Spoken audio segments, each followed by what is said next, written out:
Chères Ifoises, chers Ifois, l'année 2022 s'achève. J'aimerais revenir sur ce qui l'a marqué et nous projeter sur 2023. En 2022, nous avons fêté les 30 ans de notre forêt. Comme nous lui souhaitons encore de belles et nombreuses années, nous allons continuer à prendre soin d'elle. C'est pourquoi nous réaliserons des coupes cet hiver afin de permettre aux arbres et à la biodiversité de s'épanouir. L'Office national des forêts et le groupe ornithologique normand, qui sont nos partenaires sur ce projet, nous encouragent dans nos efforts car notre forêt d'If est vraiment une chance pour les citadins que nous sommes. En 2022, après plusieurs années de travail, nous avons aussi inauguré le parc Archéo. Je tiens à remercier les habitants qui se sont mobilisés pour imaginer ce parc à nos côtés. Ce projet me tenait vraiment à cœur et j'en suis fier. C'est un espace où l'on peut en apprendre plus sur l'histoire de façon ludique, mais aussi un lieu ouvert à tous et inclusif. Je sais qu'il est déjà pour vous un espace de promenade et de détente. En 2022, la culture nous a fait vibrer. Nous avons fait le plein lors des soirées coup de théâtre, où vous venez rire les derniers vendredis soirs du mois. La programmation estivale était sur un plateau,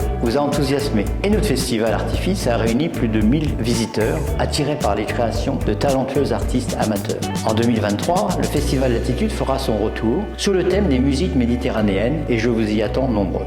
En 2022, nous avons lancé la première édition de Passeurs d'éveil. Ce festival dédié à la petite enfance et à la parentalité a affiché complet et ravi petits et grands. If accueille de nombreuses familles et nous avons à cœur d'accompagner les parents dans leur mission, notamment au sein du centre socioculturel, l'atelier 860. D'ailleurs, je souhaite la bienvenue aux 106 nouveaux petits Ifois qui nous ont rejoints à l'heure où je vous parle.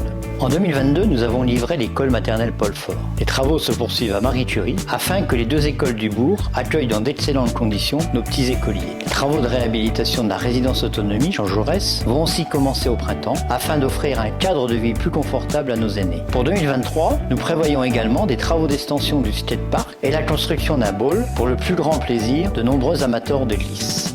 En 2022, nos associations m'ont rendu fier, à l'image des pompiers Mission Humanitaire qui s'engagent pour venir en aide à nos voisins ukrainiens avec leurs incroyables collègues. Depuis des dizaines d'années, If Énergie Solidarité et If Entraide sont aussi mobilisés pour aider les Ifois en difficulté et je les en remercie chaleureusement. Je me félicite aussi de la dynamique retrouvée du comité des fêtes qui entend vous proposer bien des nouveautés ainsi que de nombreuses associations qui font notre fierté. En 2022, les talents n'ont pas manqué d'attirer la lumière sur If, avec notamment les clubs sportifs qui font le plein de licenciés avec un rayonnement bien au-delà de notre ville. À l'image de Rim Ridan, triple championne du monde de boxe licenciée dans notre club. Ou encore l'entreprise Gypsy Toys qui a été choisie pour réaliser la mascotte des Jeux de Paris 2024. Et que dire de nos lycéens de Rabelais dont l'excellence est tellement reconnue qu'ils sont allés cuisiner jusqu'au Parlement européen à Bruxelles. Enfin, bravo au Sablier qui a été labellisé par la ministre de la Culture comme l'un des 6 pôles de la marionnette en France. En 2023, plusieurs défis nous font face et vous le savez, le réchauffement climatique et la hausse des énergies nous poussent à repenser nos consommations. La facture pour la collectivité va être élevée et il faudra que chacun fasse des efforts. Mais d'ores et déjà, je l'annonce, la hausse des impôts ne sera pas notre solution. Nous avions déjà décidé d'éteindre l'éclairage public la nuit et nous réfléchissons à étendre davantage les plages horaires. Nous allons faire des investissements qui réduiront nos dépenses d'énergie dans nos bâtiments publics. Je suis bien conscient que les années que nous avons devant nous sont décisives et que nous, les élus, nous avons un rôle à jouer pour changer les choses. Ma seule ambition est que vous vous sentiez bien dans notre ville. Je n'ai pas d'autre objectif que celui de vous donner envie de vivre à If et surtout d'y rester et de venir s'installer. Mon équipe municipale est constamment mobilisée pour répondre à vos attentes. Et pour ma part, je souhaite remercier nos agents de la ville et de Caen-la-Mer qui ont un réel sens du service public pour vous accompagner et permettre la réalisation des projets que nous mettons en œuvre. Je vous souhaite à toutes et à tous une belle et heureuse année 2023 à If.